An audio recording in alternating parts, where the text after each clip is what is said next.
हरियाणा युवा आयोग के पूर्व चेयरमैन, हरियाणा बीजेपी युवा मोर्चा के पूर्व अध्यक्ष, पूर्व प्रदेश अध्यक्ष और साथ ही साथ भिवानी के बीजेपी जिला अध्यक्ष मुकेश गौड़ हमारे साथ है।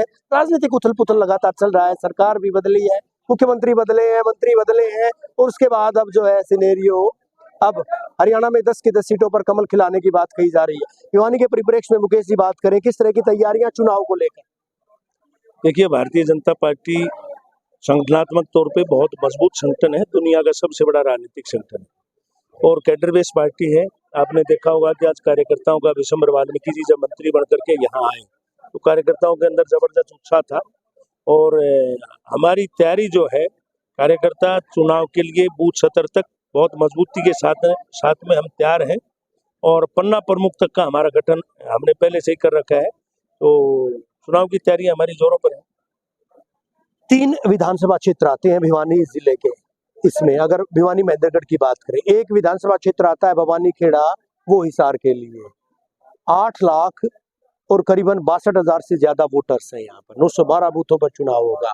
तो आपको लगता है कि बूथ स्तर तक पार्टी आपकी मजबूत, अगर भिवानी के परिप्रेक्ष्य में बात करें? पिछली बार हमने यहाँ से 63% के आसपास वोट लिया था लोकसभा के चुनाव में। हम अब की बार हमारा टारगेट 70+ का है कि 70% से ऊपर वोट लें। भिवानी जिले की 3 विधानसभाओं में हमने यहाँ से 1.5 लाख वोटों से लीड पार्टी को दी थी। पिछली बार के चुनाव में 4,44,000 से हम टोटल ये चुनाव जीते थे। अब की बार हमारा टारगेट है कि हम 2.5 लाख के आसपास की लीड यहाँ से। नायब सैनी जी आपको संगठन में लेकर आए थे। पुख्ता सूत्र ये बताते हैं कि नायब सैनी जी ने आपको भिवानी का जिलाध्यक्ष बनाने में अहम भूमिका अदा की थी।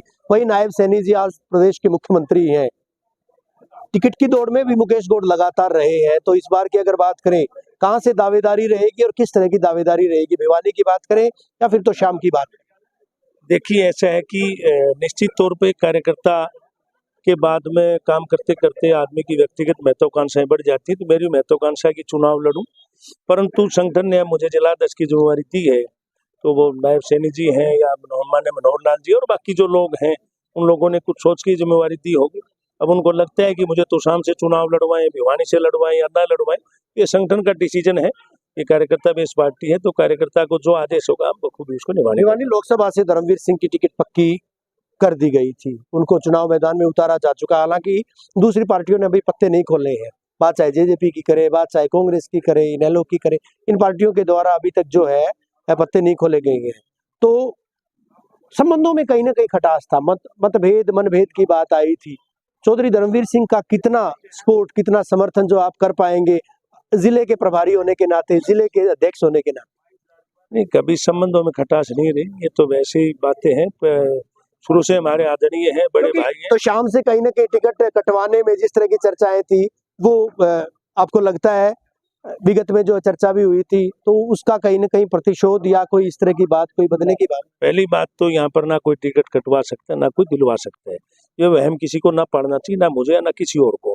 दूसरी रही बात बदले की भावना, ऐसी कोई बात नहीं है। पहले हमारी कभी बिगड़ी नहीं, तो बदले की भावना क्यों होगी? तीसरी बात, मैं भारतीय जनता पार्टी का यहाँ का जिलाध्यक्ष हूँ। जिलाध्यक्ष होने के बाद जो है ना, पहले में और अब में ये फर्क है कि मैं अगर बात करूँ, मैं एक बार छोटा सा उदाहरण क्रिकेट का दे दूंगा आपको।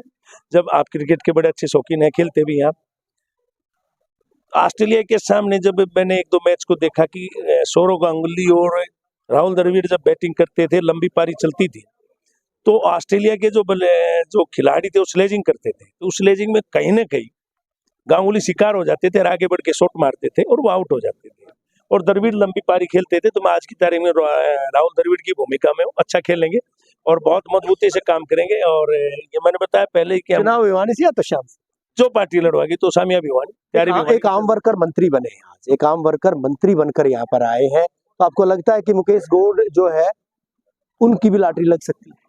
या लॉटरी नहीं, देखिए बड़े गौरव की बात है कि जो व्यक्ति मजदूरी किया करता था, जो रागिनी कंपटीशन में गढ़वा बेंजू बजाया करता था, आज वो मंत्री बिना राजनीतिक घराने का होते हुए आज राज्य मंत्री स्वतंत्र प्रभार का हरियाणा प्रदेश की सरकार में मौका मिला है। तो मैं भी ऐसी महत्वाकांक्षा पाल सकता हूँ और भी जितने लोग खड़े सब महत्वाकांक्षा। 75 पार 400 पार ये नारे दिए जा रहे हैं, तो बतौर संगठन के जो है आप जिलाध्यक्ष होने के नाते क्या कहेंगे, इन नारों पर खरा उतर पाए?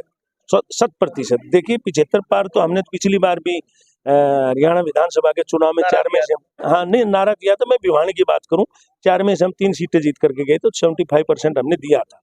रही अब की बार की बात, तो अब की बार का तो वातावरण और जबरदस्त है। राम मंदिर की निर्माण की बात हो, जो हमने कमिटमेंट किए थे 370 हो, वो बुर्के वाली बात हो या 3 तलाक हो, हमने जो कमिटमेंट लोकसभा चुनाव में आने से पहले 2019 में किए थे, हमने उनको पूरा किया। तो उन्हीं चीजों को लेकर के बीच में जाएंगे जनता के, तो निश्चित तौर पे 400 पार का जो हमारा नारा है वो अब की बार बलीव होता है। शुक्रिया हमसे बात करने के लिए। भिवानी के जिलाध्यक्ष बीजेपी जिलाध्यक्ष मुकेश गौड़, जिनका दावा है कि पार्टी पूरी तरह से तल्लीनता से काम कर रही है, पार्टी संगठन मजबूत है और इसी के बूते पर हरियाणा में 10 की 10 सीटों पर कमल खिलाया जाएगा। पूरी तैयारियां हैं, एकजुट होकर पार्टी के तमाम नेता जो है इसी कवायद में लगे हैं कि किस तरह से चुनाव में जो है पार्टी तमाम सीटों पर, तमाम टिकटों पर चुनाव जीते, एक बार फिर से केंद्र में नरेंद्र मोदी की सरकार, हरियाणा में एक बार फिर से बीजेपी की सरकार बनाए। वीडियो जर्नलिस्ट सुमित अवस्थी के साथ रवि जांगड़ा, इंडिया न्यूज।